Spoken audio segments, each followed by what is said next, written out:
વિદ્યાર્થી મિત્રો, હવે આપણે જોઈએ અવયવ અને અવયવી. અવયવ કોને કહેવાય? આપેલી સંખ્યાને જે સંખ્યા વડે નિશેષ ભાગી શકાય તે સંખ્યાઓને આપેલી સંખ્યાના અવયવ કહેવાય. દાખલા તરીકે 10ના અવયવ 1, 2, 5, 10. આ બધી સંખ્યા વડે 10ને નિશેષ ભાગી શકાય. 1 દાન 10, 2 પંચા 10, 5 દુ 10 અને 10 એકા 10. આ 10ના અવયવ થયા.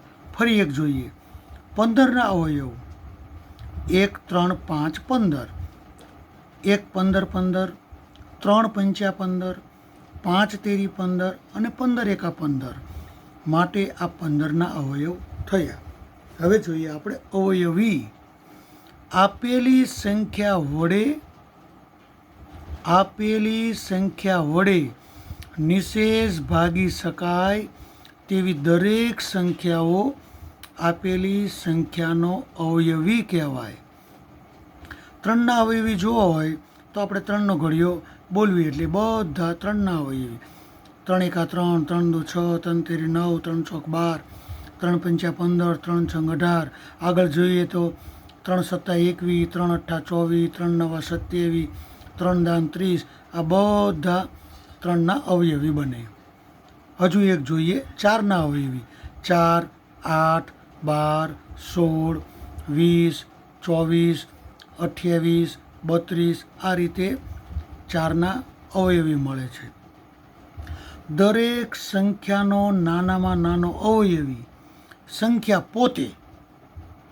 યાદ રાખજો મિત્રો, દરેક સંખ્યાનો નાનામાં નાનો અવયવી સંખ્યા પોતે અને મોટામાં મોટો અવયવી ન મળે. મોટામાં મોટો અવયવી મળે નહીં. એ તો અનંત સુધી આમ ચાલ્યા જ કરે. દરેક સંખ્યા એકના અવયવી છે. દરેક સંખ્યા એકના અવયવી છે. 1 થી 20ના તમને સરસ રીતે અવયવ અને અવયવી લખેલા છે. જો તમે ખ્યાલ આવશે અને આ જ રીતે સરસ મજાની નોટમાં તમે લખી લેજો. 1ના અવયવ 1, 2ના અવયવ 1 અને 2, 3ના અવયવ 1 અને 3, 4ના અવયવ 1, 2, 4, 5ના અવયવ 1, 5. આ રીતે 20 સુધી લખેલા છે. તમે જોઈ શકો છો. 19ના અવયવ 1 અને 19, 20ના અવયવ 1, 2, 4, 5, 10, 20. આ બધી જ સંખ્યા વડે 20ને નિશેષ ભાગી શકાતા હોય છે. માટે આ બધા 20ના અવયવ કહેવાય. હવે અહીંયા અવયવીનું લિસ્ટ આપ્યું છે. અવયવી. 1ના અવયવી 1, 2, 3, 4, 5, 6, 7. 2ના અવયવી 2, 4, 6, 8, 10, 12. 3ના અવયવી હમણાં આપણે 3નો ઘડિયો બોલ્યા તેમ 3 એકા 3, 3 દુ 6, 3 તેરી 9. એ જ રીતે આગળ 4ના અવયવી. તમે 1 થી 20ના અવયવી જોઈ શકો છો.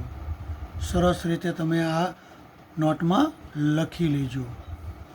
છેલ્લે 20ના અવયવી 20 એકા 20, 20 દુ 40, 20 તેરી 60, 20 ચોક 80, 20 પંચા 100, 20 છંગ 120. આ રીતે ચાલ્યા જ કરતા હોય છે. છેક અનંત સુધી ચાલ્યા કરતા હોય છે. માટે મોટામાં મોટો અવયવ આપણને ન મળે. થેન્ક યુ મિત્રો.